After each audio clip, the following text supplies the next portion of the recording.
Olá e bem-vindos. Hoje temos em mãos um material que é um verdadeiro sismógrafo do estado atual da política portuguesa.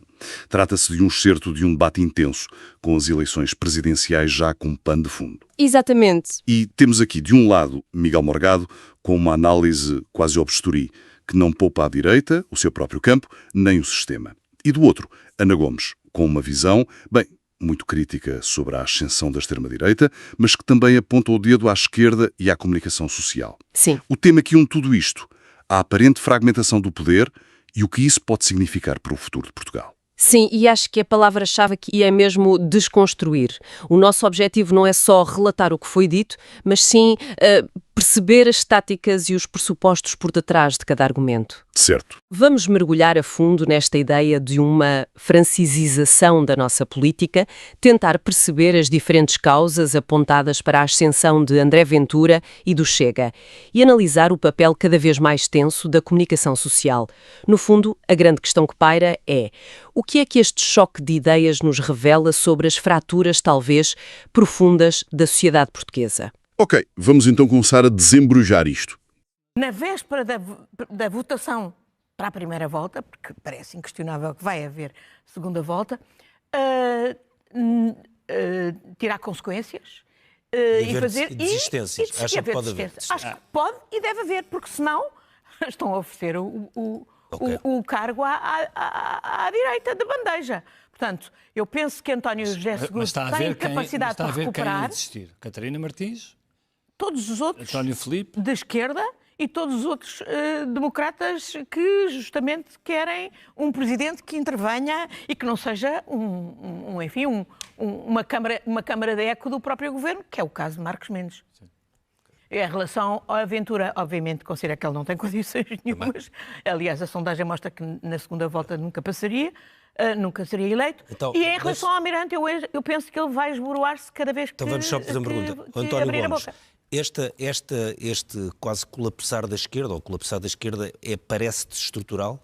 Porque nós temos, de facto, já uma série de eleições com valores somados. Olhando retrospectivamente, parece estrutural na lógica de que há uma tendência que o somatório dos votos dos partidos à esquerda tem vindo a diminuir naquilo que é o seu... Aquilo que já foi, inclusive, durante bastante tempo, uma maioria. Okay? Durante bastante tempo.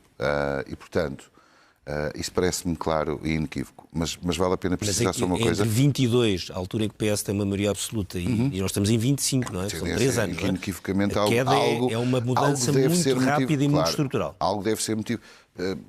O que se foi vendo em termos de transferências de votos foi que o PS, em 22, quando tem a maioria, já começa a tornar-se claramente, já era a força dominante, mas a força gravitacional que começou a ir buscar quase todos os votos à esquerda. Isto foi uma tendência que se afirmou e, portanto, fez diminuir o voto no Bloco de Esquerda. É verdade que apareceu o LIVRE, mas depois a CDU também. E, portanto, houve aqui um fenómeno que foi claramente o PS ficar quase isolado. O PS absorveu tudo e depois, quando o PS encolheu, desapareceu tudo. O PS perde votos para o Chega nas últimas legislativas. Claro. É uma constatação, é preocupante, mas nós sabemos que essa transferência existiu. Gostava só de dizer uma coisa, Ana. É preocupante para o PS. É só uma questão... Chega uma notícia... Claro, preocupante nessa perspectiva para o PS. Mas só uma precisão. É verdade que António José Seguro, uma vez iniciados os debates, pode vir a ter uma performance, mas nós cruzamos a intenção de voto em legislativas versus a intenção de voto nos candidatos. E o que nós vemos é o PS tem 28% de intenção de voto em legislativas e a capacidade de António José Seguro mobilizar dentro destes 28, ou melhor... Só chega à metade, sabemos, aqui tem 14, com projeção, não é? Com projeção, mas nós sabemos que há pessoas que dizem que votariam PS se fossem as eleições legislativas e queriam votar noutra pessoa que não António José Seguro, nomeadamente Gouveia de Melo. Mas ou seja, é visível até em dirigentes do PS, quer dizer, não. Claro. Certo. Claro. Sim, mas os dirigentes são umas dúzias, os eleitores está divididos. Mais reflete. O PS está dividido entre o Almirante, Gouveia e Melo, Catarina Martins. Esse é um aspecto importante, que é, o PS está dividido, tenderá a ser o mais dividido, depois o PSD também tem divisão. Sim, claro. Entre Gouveia de Melo e Marcos Mendes. E depois Coutrinho. E depois Ventura o que melhor faz, aquilo que é a fixação do seu... É o que mais cruza. Deixa-me só ouvir o Miguel Morgado sobre essa... Nós estávamos a falar do colapso da esquerda nesta sondagem, mas quer dizer, a direita também se apresenta muito fragmentada. Totalmente. E com uma personalidade, André Ventura, aqui a sobressair bastante. Isto diz o quê da direita? Diz, e vou-te dizer exatamente o que eu pensei quando recebi a sondagem por e-mail ontem. Foi exatamente isto que me ocorreu. Tornámos-nos franceses. Tornámos-nos franceses. Nós agora estamos na situação em que a França entrou há já muitos anos, com um sistema de governo muito parecido, com uma Constituição muito parecida e com problemas que nós pensávamos que eram incomparáveis e que se estão a tornar muito semelhantes. Veja-se, nós temos um candidato, e eu acho que já não é surpresa nenhuma, depois aqui da sondagem do António, que o Ventura pode ganhar a primeira volta, porque Coutrinho pode subir e esvaziar um bocadinho Marcos Mendes, não tem que subir muito Coutrinho Figueiredo para esvaziar Marcos Mendes. Vemos as dificuldades que em campanha a candidatura de Gouveia Melo tem, e são esses que estão lá a disputar o primeiro lugar com André Ventura. Se André Ventura tem um eleitorado fixo, que é o do seu próprio partido, que na sondagem para as legislativas mantém-se fortíssimo, 24% nesta fase, mas umas sondagens destas, sem legislativas à beira, eu acho que isto é um resultado esmagador para o Chega. E ele parece que vai fazer o pleno desse eleitorado e, portanto, isso pode ser suficiente para ganhar a primeira volta. Como em França se tornou fácil ganhar a primeira volta presidenciais com 25%, 27%, 28%.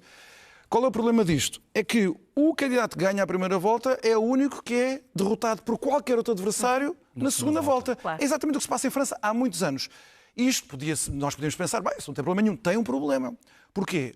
Porque nós estamos a ficar com um sistema, que é o que a França tem agora, bloqueia, que é um sistema de fraquezas. De fraquezas.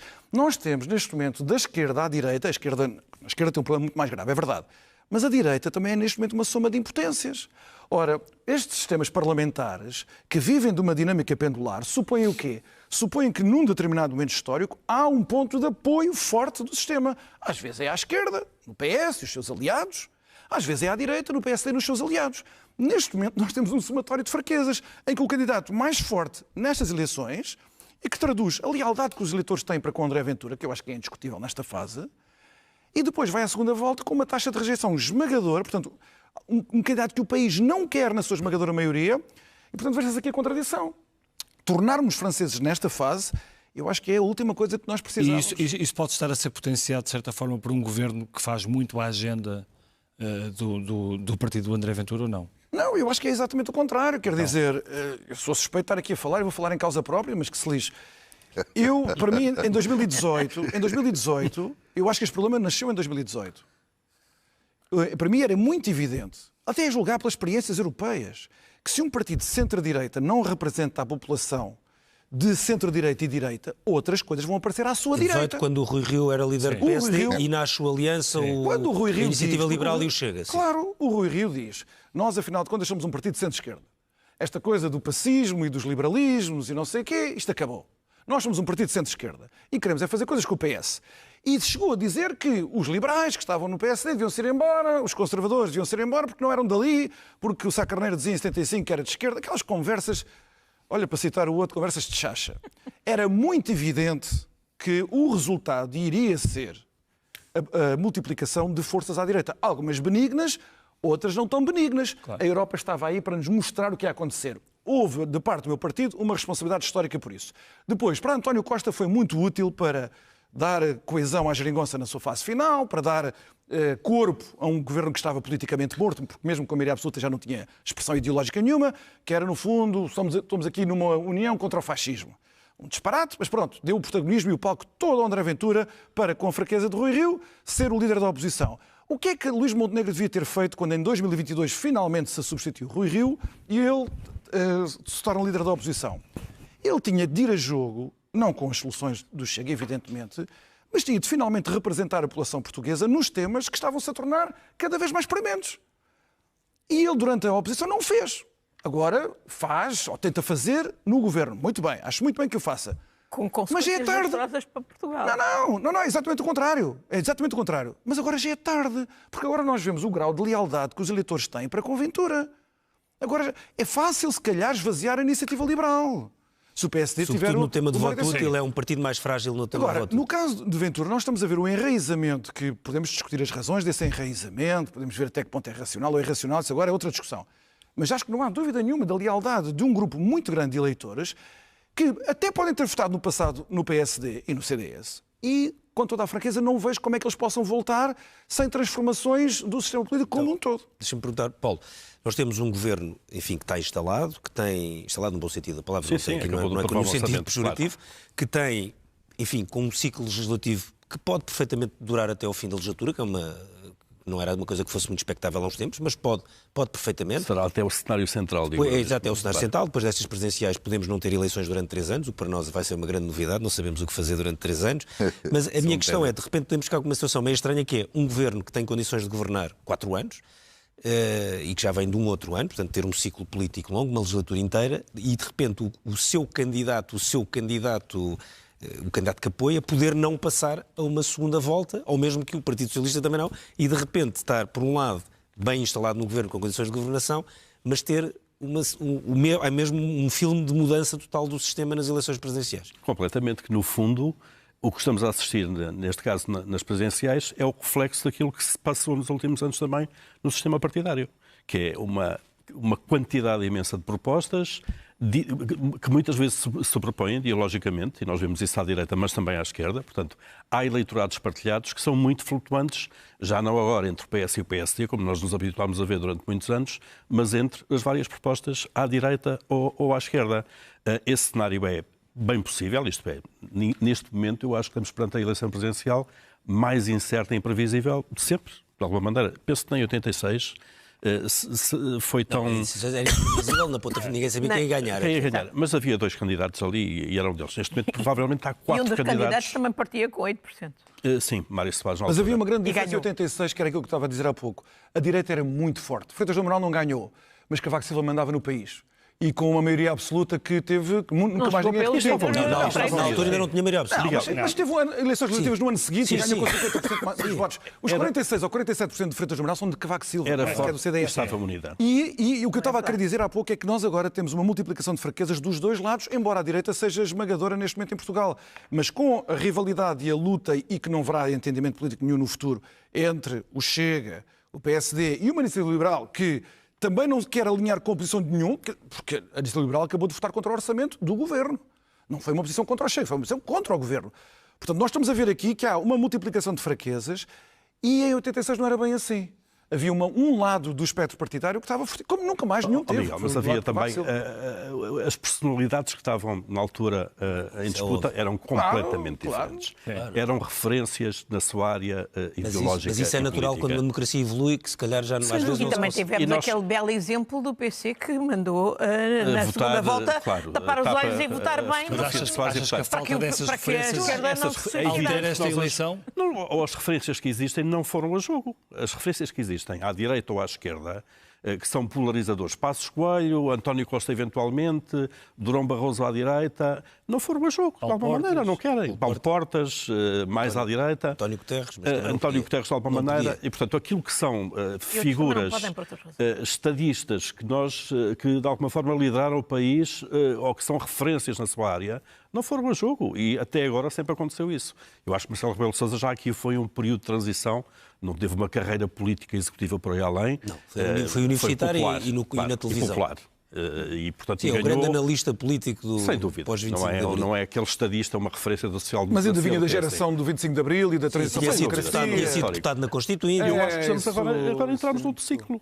Entramos num outro sítio. Marcos Mendes ou António José Seguro, ótimas pessoas, confiáveis certamente. Acho que com qualquer um deles na presidência não haveria grandes surpresas para o país, penso eu, mas de qualquer maneira também não são referências, nunca foram referências das suas áreas. Gouveia Melo é uma referência recente, porque foi ligado ao tema da vacinação. Mas é uma coisa episódica, eu acho que é preocupante. Como é que alguém que gera bem o processo logístico e gera bem... De políticas públicas. De políticas públicas, como é que se torna de repente candidato à presidência? Levam ao colo.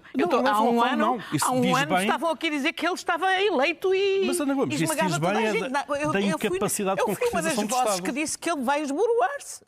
Não só que era absolutamente extemporâneo estar a discutir há um ano a presidência. Os tais retratos que a Ana Gomes falava no início do programa, os tais retratos que eram as sondagens, davam ao Almirante... Mas aquilo era completamente absurdo, está-se a fazer, é acreditar que aquilo tinha... A culpa é do António Gomes. Agora, o meu ponto é a avaliação de alguma forma que os eleitores fazem da capacidade de concretização do Estado para aparecer alguém que gere bem o processo daquele e pronto, é este o nosso líder. Está eleito. Deixa-me só perguntar-lhe uma coisa. Mas o resto.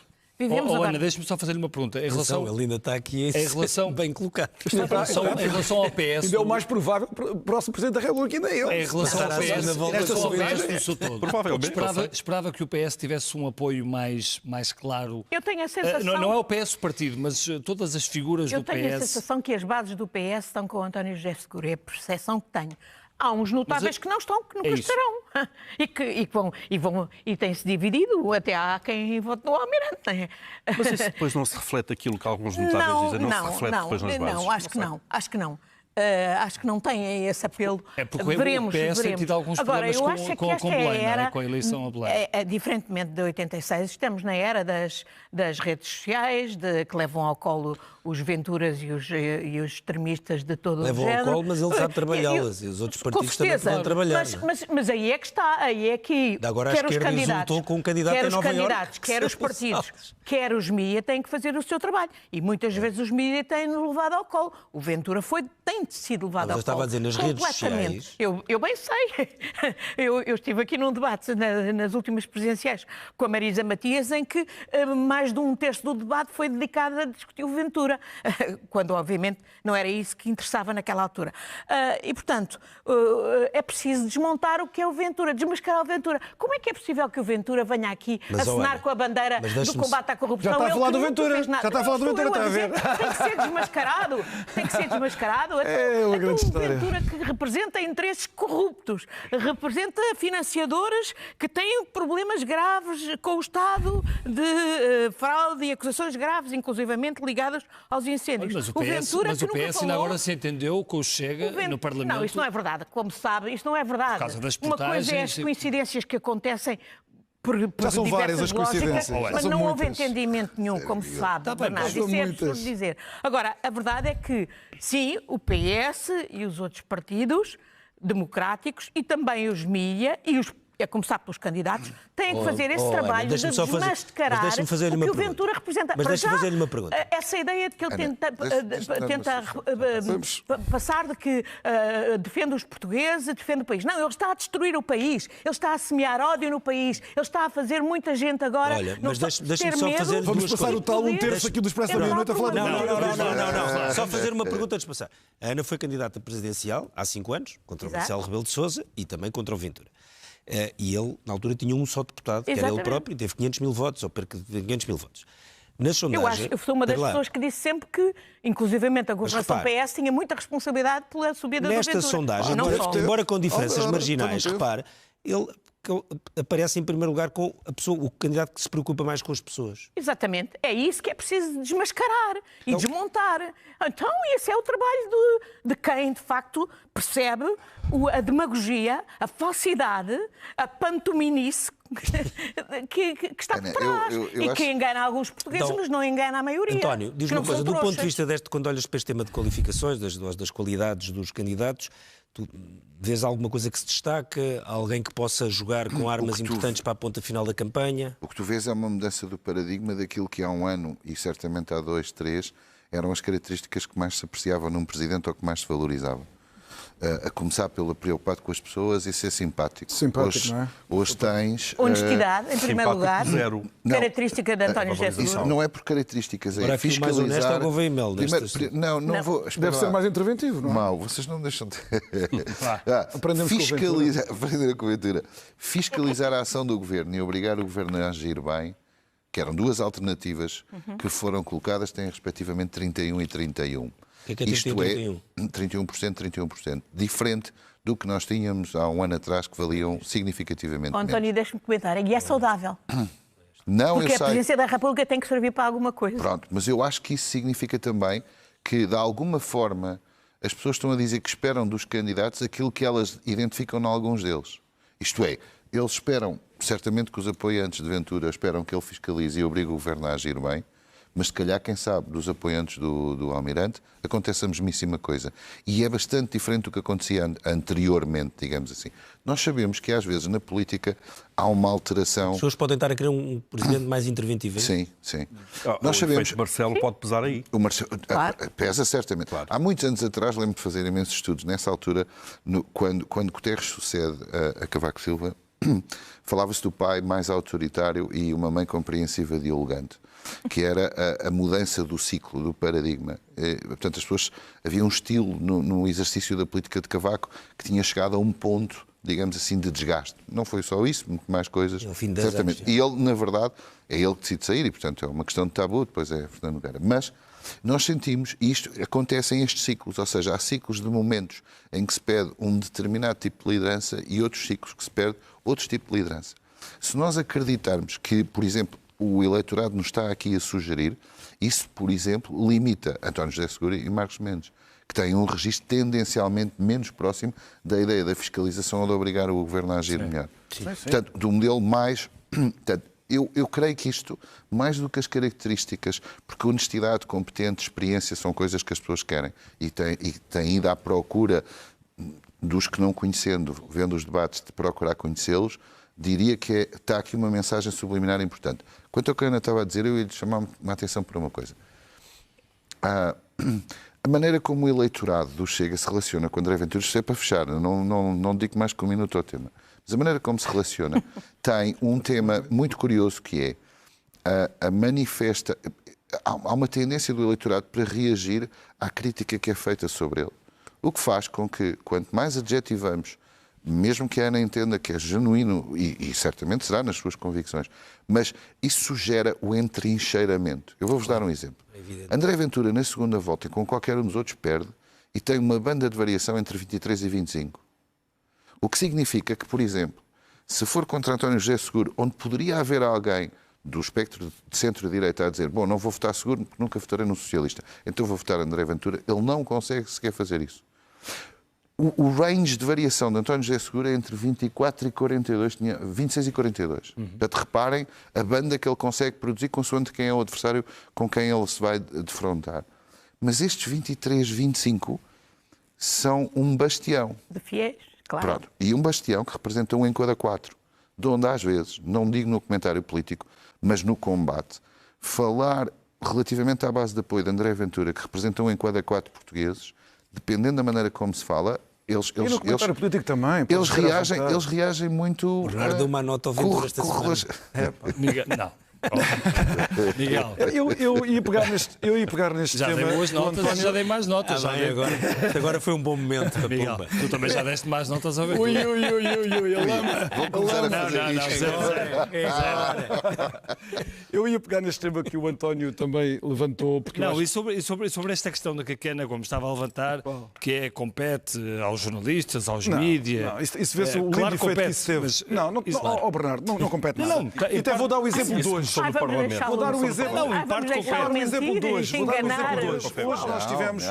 Hoje nós tivemos hoje um debate que foi o debate mais deplorável que eu já assisti na minha já longa vida, apesar de tudo, de debates em Portugal. Não me lembro de nenhum que tenha sido tão deplorável. E eu não tenho nenhum problema em dizer aqui que contribuiu Ventura para a lama, contribuiu Catarina Martins para a lama, e não tenho nenhuma dúvida não tenho nenhuma hesitação em dizer que o José Alberto Carvalho também contribuiu para o debate ser tão mau. Também contribuiu. E eu acho que as pessoas, quanto mais depressa perceberem... Embora em defesa do José Alberto Carvalho, não é fácil moderar um debate Bernardo, desculpa lá. As perguntas foram feitas para provocar o Ventura. Eu tenho isso tudo assinalado. Fazem pergunta sobre o que o Cardeal disse sobre o discurso de ódio. Vira-se para ele e diz assim, isto é para si. Sim. Para Catarina Martins não fez nenhuma pergunta equivalente. Disse a Catarina Martins, então vai, agora... Não, mas eu estou a falar na lógica da moderação. Às vezes é difícil.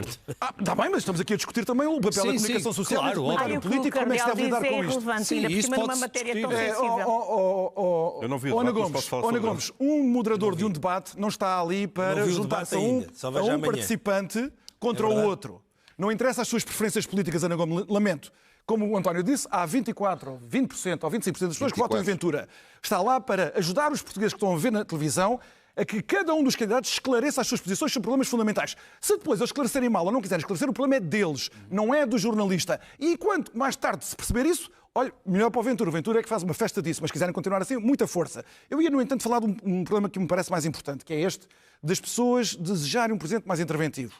E não me parece que seja o efeito Marcelo Rebelo de Sousa. Não me parece. E até na mesma sondagem, o Marcelo tem 66% da aprovação. Dos seus mandatos. As razões então não são subjetivas. 60 não é que as pessoas tenham. Ele deixou uma herança positiva para as pessoas. As pessoas não desgostou.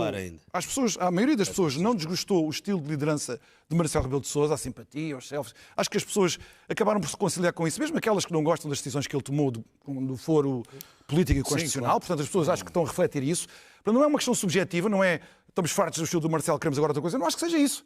Eu acho que toda a gente está a perceber que o sistema está a produzir uma multiplicação de fraquezas. E se agora estamos a falar de alguém que é eleito por sufrágio direto e universal, queremos que ele use essa legitimidade democrática para fazer qualquer coisa. E isto joga contra quem? Como o António disse, isto joga contra 3 candidatos, no fundo, que julgam que embaraçam os outros adversários, que é António José Seguro, Marcos Mendes e o Almirante Gouveia Mel, julgam sempre que embaraçam os outros adversários ao dizer isto não são eleições legislativas. Portanto, eu não digo nada sobre a saúde, eu não digo nada sobre a reforma laboral, eu não digo nada sobre isso. Bem, sucede que os presidentes da República em Portugal têm, de facto, muitos poderes constitucionais. Eles são co-legisladores através do uso do veto político e do veto constitucional. E, como nós sabemos, nós temos muitos precedentes de presidentes que, a partir de Belém, organizaram autênticas oposições políticas aos governos. Mário Soares, Ramalhianos. E Marcelo Rebelo de Sousa não o fez, porque vivia numa circunstância muito diferente, mas eu já dei o exemplo, vou dar o exemplo outra vez. Quando eu era deputado, em 2017, tivemos em junho a tragédia de Pedrógão. Foi o Presidente da República que intimidou, foi esta palavra, e fê-lo com todo o direito, atenção. Intimidou António Costa, o Primeiro-Ministro, e Pedro Passos Coelho, líder da oposição na altura, para dizer, tem até ao verão, lembra-se que o incêndio foi em junho, tem até ao verão do Parlamento, portanto até meados de julho, para me apresentar uma reforma da floresta. Porque ele jogou, como os Presidentes da República jogam, com a sua legitimidade democrática e com o apoio da opinião pública, onde diz assim, se o Governo e a oposição não me derem aqui um trabalho cabal, eu destruo os dois. Jorge Sampaio obrigou à saída do Hermano Vara do Governo. Jorge Sampaio fez muito mais do que isso. Obrigou a saída de um ministro. Eu estou de acordo com o Miguel. E não aceitou a nomeação de alguns ministros no Governo de Santana Lopes. Fez muito mais. Mas o Guterres mandou o ministro embora. Paulo, achas que os candidatos têm entrado pouco no osso da absolutamente. Acho que há dois grupos destes 8 principais que estão a participar nos debates. Acho que há 2 grupos distintos. Há esses 3 que o Miguel citou, que no fundo são aqueles que entraram na corrida por vontade própria, não só a representar o seu partido, aliás, o Gouveia Mel não tem partido sequer, António José Seguro provavelmente foi para ganhar, isto é, com expectativa, é um projeto pessoal, eles querem vencer, e os outros 5, que eu acho que estão a representar mais o seu espectro político e, no fundo, é mais uma tarefa que estão a fazer para o partido. Esses 5 têm discursos muito claros que, obviamente, são colados àquilo que são as propostas eleitorais dos partidos. O Bloco de Esquerda, o André Ventura e por aí fora. Agora o João Coutinho Figueiredo está a fazer um discurso ali, um bocadinho para tentar mostrar, para mostrar que é presidenciável e tenta mostrar um discurso um bocadinho já deslocado da mas mais com a forma, mais descontraído do que conteúdo. Eu? Em geral. Esta sondagem, o Coutrinho não tem valido muito. Estamos a levar a pancada do Coutrinho há 24 horas. Os jornalistas já não chega para tanto, não é? Os jornalistas não chegam para tanto. Ao contrário dos outros desses candidatos que tentam ficar sempre em cima do ponto e têm uma certa dificuldade em definir o que é que eles pensam sobre assuntos concretos. Então, o argumento de Gouveia Mel, que não se pronuncia sobre a reforma laboral, porque não quer condicionar a negociação, por amor de Deus, quer dizer, não, mas a UGT, a CGTP, os patrões e o governo vão condicionar porque claro. Gouveia Mel disse qualquer coisa sobre o assunto. O papel do Presidente é condicionar. Eu só queria dizer uma coisa. Quando exercendo a magistratura de influência, o que é que ele faz perante este tema, aquele e aquele outro, dentro daquilo que são os seus poderes. Claro. Os Presidentes da República têm 2 ou 3 poderes. Têm o poder da mediação, como é evidente, que é muito discreto. Têm o poder do agendamento, que é colocar temas na agenda. Mário Soares foi mestre exímio quando fez a presidência aberta na área urbana de Lisboa e denunciou pobreza, barracas e por aí fora. Cavaco Silva também fez durante o período da Troika, fez várias coisas. Também fez coisas dessas. No fundo fizeram. Deixa-me ir ao António. Eu só queria dizer só mais uma coisa. Da chamada magistratura de influência. Eu só queria dizer uma coisa. Quando nós vivemos aqueles períodos em que há força ou à esquerda ou à direita, o papel do Presidente da República esvazia-se e mesmo assim sabemos como eles foram interventivos, mesmo com muita força, ou à esquerda ou à direita. Sampaio, Yanes, Cavaco, Soares, todos eles foram interventivos, mesmo quando havia maiorias absolutas que não eram da sua cor. Agora imagine-se, e os portugueses não são burros, haverem esta fragmentação que não vai ter grande remédio a curto prazo. É óbvio que o poder vai se deslocar ainda mais para Belém. Portanto, os portugueses têm todo o direito de saber, diga lá sim, qual é a sua inclinação na saúde e qual é a sua inclinação na educação e na segurança social. Tem que saber. Com certeza. Então, o Presidente da República vai agir em conformidade. Deixa-me fazer-te ou pelo menos duas perguntas. Uma delas é sobre este valor do Coutinho Figueiredo e os ataques que ele tem feito à sondagem. Não sei se queres dizer alguma coisa. Quero. E uma outra sobre... Mas não agora, mais tarde. Sim. E uma outra sobre o Almirante Gouveia e Melo, que como não tem um passado político, se é ou não mais difícil sondar uma figura como Gouveia e Melo. Não creio. Não creio. O que ele pode ter é um nível de desconhecimento que é visível na busca que alguns dados nos revelam que as pessoas vão atrás de, afinal, quem é Gouveia de Melo. Ou seja, as pessoas... Já ver uma coisa. Nós temos 2, 3 políticos que são, de facto, políticos que toda a gente conhece. Os outros podem ter a pretensão, mas não são conhecidos. A esse nível não são. E, portanto, dou o exemplo de Coutinho, não é uma resposta para ele, mas o Coutinho tem um nível de notoriedade muito mais baixo. Muito mais baixo. Claro. E, portanto, Gouveia de Melo foi construindo uma notoriedade a propósito das vacinas, mas, quer dizer, também havia uma Ministra da Saúde que, se calhar, na altura, tinha mais notoriedade do que ele. E, no entanto, a notoriedade dela não se equivale a alguém que já exerceu um cargo de Primeiro-Ministro ou equivalente. Portanto, tudo tem que ser colocado em perspectiva. Eu acho que as pessoas, não é difícil escrutinar o que elas pensam sobre Gouveia de Melo, e lá está, uma intenção de voto, e elas refletem isso e nós vemos as origens dos partidos. Deixa-me só dizer-vos uma coisa relativamente eu volto à questão de obrigar o Governo a agir ou a fiscalizar, sendo contraste ou não com o Marcelo. Duas notas que eu acho importantes. É no corte dos 18, 44 anos que nós temos mais gente a dizer que esta é uma coisa que o Presidente devia fazer. Mas também é... Malta mais nova quer um malta mais nova quer um mais interventivo. Que fiscaliza e que obriga o Governo a agir é uma propensão maior dos mais novos. Nós, quando fazemos o corte da intenção de voto nas presidenciais, para o voto que nós temos, se fizermos o corte dos 18, 44, o André Ventura, em vez da percentagem que tem 27. É o primeiro. E é o primeiro, não é? Mas é o primeiro, 18 aos 44. E o segundo tem quanto? Isto é um drama para o PS. O segundo tem 17 ou 18. E não será que é Marcos Mendes? Juro que é Marcos Mendes. Marcos Mendes, o segundo é malta mais nova, não é? Neste dos 18, 44. Sim. Há um outro detalhe que eu acho interessante. Mas é uma distância muito grande. Pois, é isso. Há um outro dado muito interessante que é, não, do ponto de vista, na base do perfil dos votantes de cada um deles, António José Seguro e Marcos Mendes são quem tem o peso relativo maior da população com 65 e mais. Claro. Inversamente, nos mais novos, temos André Ventura e Coutinho, na escala e na respectiva Os mais proporção. novos todos é isso. Quando eu digo mais novos, é até aos 44, claro, não é? claro. Bem, num país envelhecido, isso é um jovem. Pronto, agora pensem. É a malta que tem mais facilidade com isto. Agora pensem, também estamos, curiosamente, perante uma eleição que pode ser uma eleição de um choque geracional.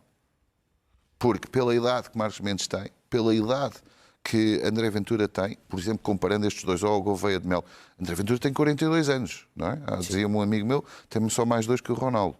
Portanto, e era menor quando foi a Expo 98. Mas ele representa estes valores que são obrigar a fiscalizar e obrigar o Governo a agir, que tem uma caixa de ressonância nos mais novos, que não é as características que são associadas, por exemplo, a 2 dos candidatos que, sendo mais velhos, não estão associados a estas duas coisas. Entendem? Que é José Seguro e Marcos Mendes, mas podemos meter aqui, nesta lógica que eu acabei de dizer, também o Almirante. Portanto, curiosamente, eu acho que podemos terminar, independentemente de quem vencer, mas podemos ter aqui um choque geracional que não é visível, que é uma separação de valores, de olhar para o problema da política e destes políticos mais velhos, que no passado, e vocês recordam-se, uma eleição presidencial associávamos a alguém que, pela experiência, representava um garante adicional de um conjunto de coisas. Ora, se assim fosse, não era feito um pedido para que ele seja mais interventivo e que fiscalize mais. Porque isso nós presumimos pela experiência que ele tinha. Entendem? Portanto, não sei se a sociedade não nos está a dar, ou não nos poderá terminar a dar com um sinal dos mais novos, até aos 40, a dizer, olha, vocês, onde eu me incluo, porque sou mais velho, não estão 100% alinhados connosco no que é o pensamento político. Traz um desafio para o futuro, que é como é que se convive com os dois partidos que governaram o país nos últimos anos, ou seja, a terem uma base, a terem apoios muito baixos, abaixo dos 44 anos. Exatamente. Bem, o PS já é um problema mais tempo. O PS é um problema novo. Começa a ser visível este risco. No governo tem uma posição de vantagem, pode tentar atacar essa zona. Está bem, mas a vantagem... Equilibrou um bocadinho as eleições. Mas mesmo equilibrando... Está a tentar claramente... Mas mesmo equilibrando, não tem a maioria. Entendem? Nós sempre tivemos 60, 61, 62 dos dois combinados. Nós, quando fazemos os 8 de 44, os dois combinados não têm 40. Sim. É uma mudança de paradigma. Se se persistir neste modelo, daqui a 10 anos estamos aqui a discutir um panorama político. Ou seja, e de pedindo quase novos perfis de quem manda. Não estamos a discutir nada. Alguém vem cá no nosso Achas lugar. que isto sugere um novo perfil, por exemplo, para uma presidência da República? Desta geração mais nova? O retrato do António parece ser este. Há uma parte da população mais velha que, de certa maneira, se conforma com o que o país se tornou. E uma parte da população mais nova que está radicalmente inconformado com o que o país se tornou. Sim. Com opções diferentes depois. Pode ser mais o Chega num caso, pode ser depois mais a Iniciativa Liberal, enfim. No limite à esquerda, se quiseres. Mas é que eu ia chegar, é que a esquerda também perdeu um bocadinho isso, não é? Em termos absolutos, o voto jovem saiu da esquerda. E isso bate certo com o que aconteceu no resto da Europa. A crise da esquerda que nós estamos a ver em Portugal é uma crise europeia também. E o envelhecimento da esquerda não é só em Portugal, mas na Europa também. Portanto, há uma espécie de inversão dos valores da Revolução Cultural dos anos 60, em que ser rebelde era de esquerda e a rebeldia estava associada à juventude. Por causa enfim, também era uma longa conversa agora, mas por causa da evolução da civilização europeia nos últimos 40, 50 anos, o lado da rebeldia agora, e portanto da juventude, é ser de direita. E de uma direita não é o centro-direita do PSD tradicional. É da direita que não tem medo de dizer eu sou mesmo liberal, sim, eu sou mesmo conservador, sim, e em alguns casos, para mal dos nossos pecados, eu sou reacionário, sim. E realmente isso está-se a tornar a pedra de toque do que é ser rebelde.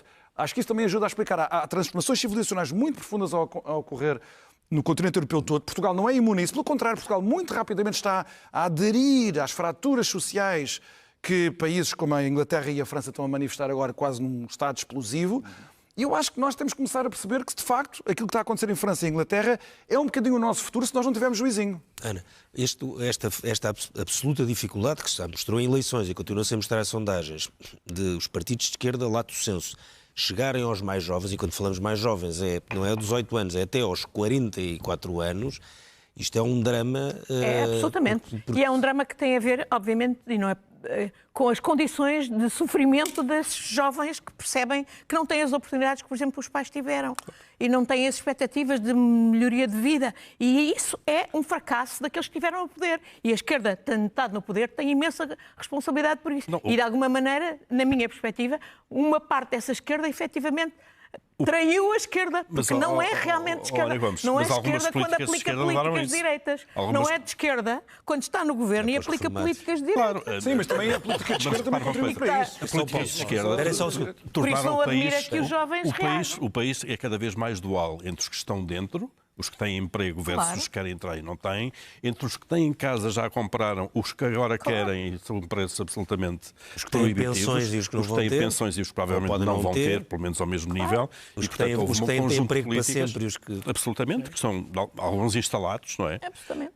E depois esses mais novos são levados à imigração e por aí fora. Portanto, houve um conjunto de políticas ao longo de décadas que fizeram do país um país dual. Claro. Entre os que estão e os que querem entrar e não podem. E um país dual e desigual, com mais desigualdades. Porque esse é um outro aspecto que também frustra completamente aquilo que deviam ser os objetivos de políticas de esquerda. Mas quando vê hoje os jovens e basta ir a qualquer faculdade e falar e ver aquilo que o Miguel diz, que é hoje e não tem mal nenhum, só estou a dizer, proporcionalmente é novo ver pessoas que estão claramente orgulhosas de serem muito conservadoras. É novo nesse sentido, a quantidade é nova. A esquerda deviam estar a trabalhar com esses jovens, deviam usar todas as armas, todos os meios de comunicação. Não tem nada para propor, Ana. O problema da esquerda é esse, é o que está falida. Mas propõe o quê? Exatamente, e que proponham políticas... Tem que se reconstruir. Mas tem que se reconstruir, é o que estou a dizer. Tem que ter credibilidade. E o problema é que eles não têm. Mesmo que proponham coisas de esquerda, se não praticaram políticas de esquerda, não têm credibilidade. Eu não sei, essa direita moderada não vai pelo mesmo caminho. Mas é isso que eu estava a dizer. Se não tivermos juizinho, vamos ter um problema sério. No governo, a direita moderada, calma. Mas alguém tem que estar no governo. Não, a direita moderada está no governo, mas está a aplicar Ganhou a política eleições da em maio. extrema-direita. É verdade. Por exemplo, na imigração e da nacionalidade. Então, mas querem melhor exemplo? Não. Isso não é verdade. Vamos ter um... Isso não é verdade. Vamos ter um É por causa dessa conversa que a extrema-direita tem tanto poder na Europa. É por causa dessa conversa. Qualquer coisa é fascismo, qualquer coisa é extrema-direita. Eu não estou a falar... Falar da lei dos estrangeiros, tal como ela agora foi proposta. Dizer que isso é fazer a política da extrema-direita. Oh, Ana Gomes, desculpe lá. Não, isso não há necessidade nenhuma. Isso é fazer um frete de política à extrema-direita. De se mexer na lei Sabe da o que é que nacionalidade. isso é? Isso é fazer um frete de política à extrema-direita. Não é de maneira nenhuma. Não tenha dúvidas. Minha opinião não é. O Expresso publicou há um mês e meio uma entrevista com um excelente sociólogo em que ele, precisamente, um sociólogo britânico... Não eras tu? Okay. Não. Também és um excelente sociólogo. O autoelogio. Era o momento do autoelogio. Não, mas ele lança um desafio. Não lança um desafio. Ele diz que esta, não usa o termo falida, não é? Mas a necessidade da reinvenção da esquerda a nível europeu, da Europa, pode-lhe custar 30 anos de governação. Falta um minuto para acabar. Só não respondeste à parte do Coutinho da sondagem. Eu acho que... Ele depois amanhã faz um TikTok. Não. Não se esqueçam que há 22% de indecisos na sondagem. É verdade. Temos que fechar. É muito importante. Não. Responde lá a pergunta do Glauco. É isso que eu ia dizer. É muito importante. Ok. Os 22%, porque desde logo e ajudam a perceber o valor que ele tem em contexto com indecisos e quando se faz a distribuição dos indecisos, onde praticamente duplica a intenção de voto. Com uma margem de erro de 3% para 800 e poucas entrevistas, o range de variação dele pode chegar quase aos 2 dígitos. Portanto, a primeira questão é olhar para o resultado e dizer mas eu antes de me candidatar tinha um valor, depende se era com distribuição de indecisos ou com distribuição de indecisos. Depois, a dinâmica daquilo que começou por ser ele nas redes sociais e o trabalho que tem vindo a desenvolver, do qual obviamente não me compete a mim julgar, mas não foi de facto, do ponto de vista da recolha, capturado e,